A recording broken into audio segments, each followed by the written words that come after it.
सभी शिक्षक साथियों को मेरा नमस्कार। निपुण सूची गणित कक्षा 1 के लिए आखिर कौन-सी दक्षताएँ हैं, क्या हमें उद्देश्य हैं?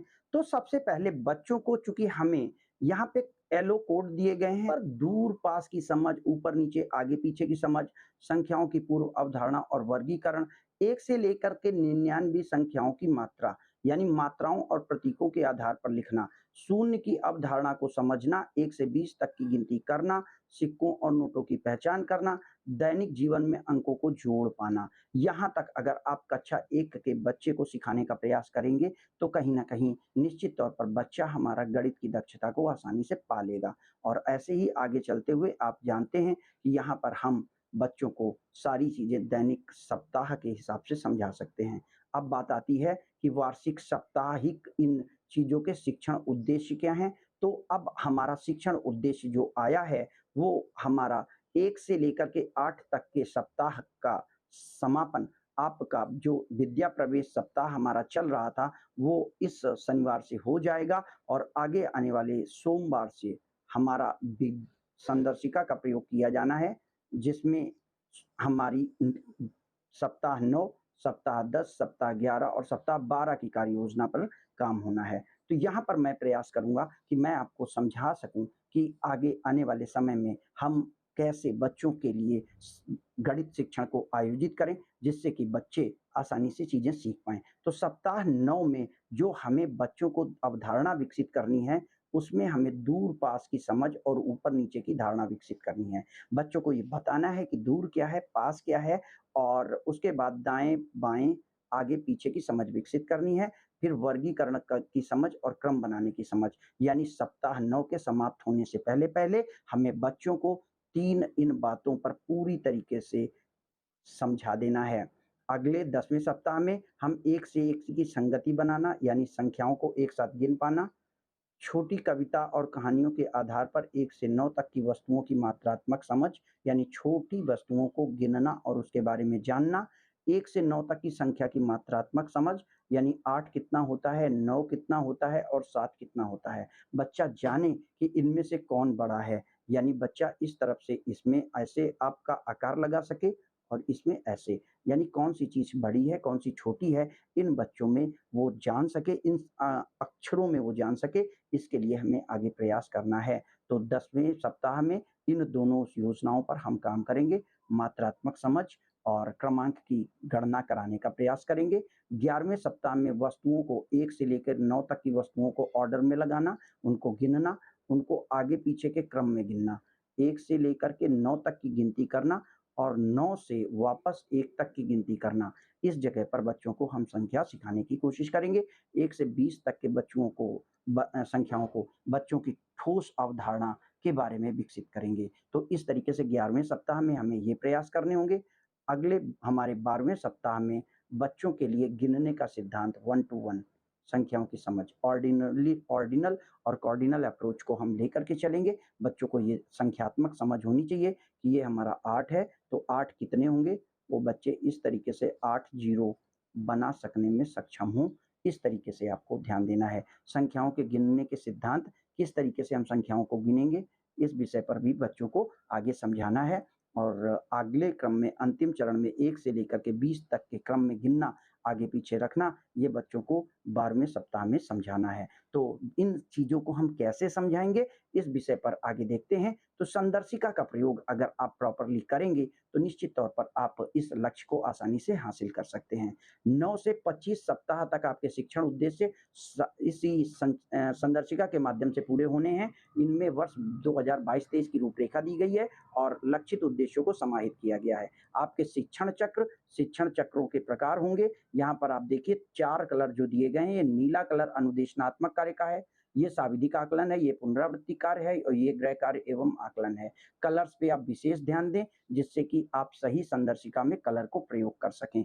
आगे आप देखिए अधिगम शिक्षण सामग्री में हम किसका प्रयोग कर रहे हैं, तो यहाँ पर खेल शिक्षण सामग्री का प्रयोग कर रहे हैं, यहाँ हम गणित किट का प्रयोग कर रहे हैं और यहाँ हम पाठ्य पुस्तकों का प्रयोग करेंगे। सप्ताह के शुरुआत में हमें किस तरीके से प्रक्रिया बनानी है और सप्ताह के अंत में कैसे आकलन करके बच्चों की प्रगति नोट करनी है और बाद में उन्हें साविधिक आकलन के तहत हम पुनरावृत्ति करते हुए कैसे सप्ताह 13 और 20 में साविधिक पुनरावृत्ति करेंगे, इस बात को इस संदर्शिका में समझाया गया है।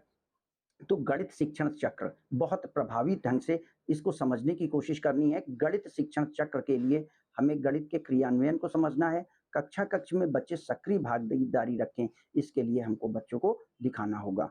तो कार्य पुस्तिका कैसे चलेगी, कार्यपत्रक कैसे चलेंगे, इस विषय पर काम करेंगे।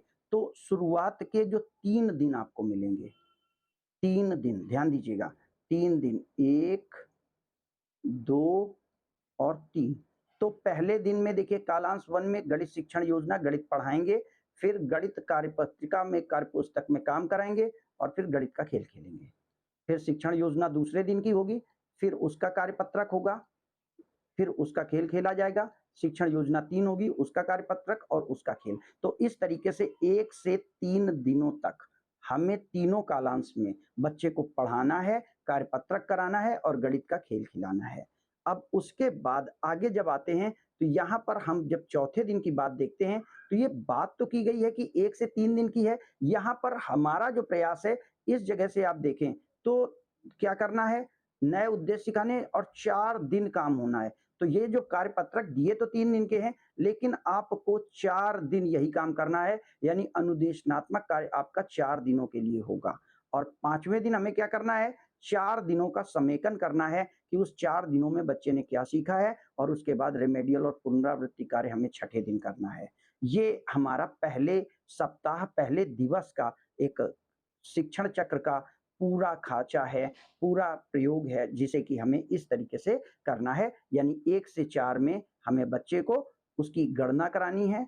गणना कराने के बाद बच्चे को हमें दिखाना है कि 1 से लेकर के 4 के दिवसों में बच्चा किस तरीके से आगे आएगा और कैसे सीखेगा। आगे देखते हैं दिवस 1 से 3 जो दिवस है, 1 से 4 जो दिवस हैं, अनुदेशनात्मक कार्य में कैसे काम करेंगे, इस विषय पर भी हमारी शिक्षण योजना दी गई है। तो हमें अनुदेशनात्मक शिक्षण योजना के लिए पूरी प्रणाली और कार्यपुस्तिकाएँ प्रयोग करनी होंगी। पहले हम सबसे पहले कार्यपुस्तिका में शिक्षण योजना रखेंगे। शिक्षण योजना में हम बच्चे को समझाने का प्रयास करेंगे। फिर हम कार्यपत्रक यानी बच्चे से कार्य कराएँगे और फिर उसे खेल खिलाने की कोशिश करेंगे, जिससे बच्चा गणित की अवधारणा को प्रॉपरली सीख सके।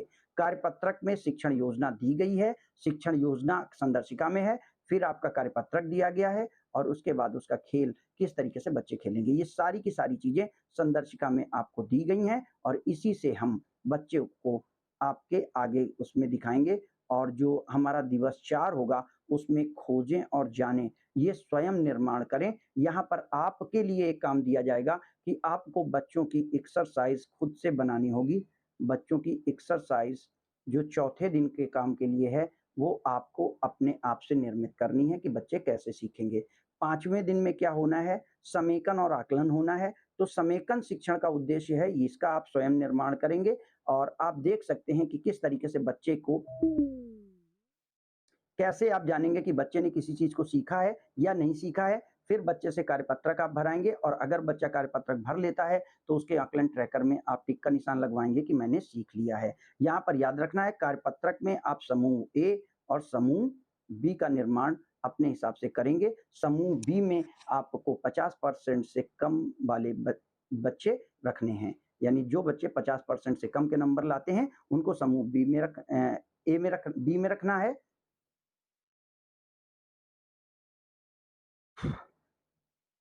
समस्त कक्षा को आपको समूह ए और समूह बी में बाँट करके 2 भागों में बाँट लेना है। समूह ए में वीकर बच्चों को रखना है, ये बात उनके सामने आपको नहीं कहनी है।